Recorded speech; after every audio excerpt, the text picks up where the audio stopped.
ka na ba?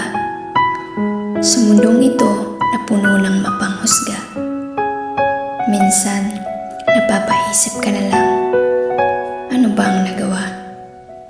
Ba't ang lupit ng tadhana?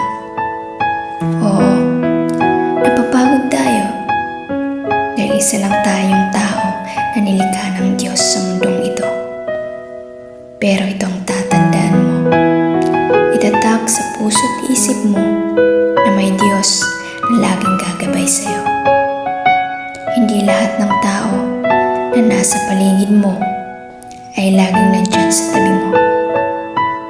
Hindi lahat ng paghati sa puso ay kayang lunasan ng tao. Oo, pagod ka na, pero subukan mong pagmasdan ng mundo.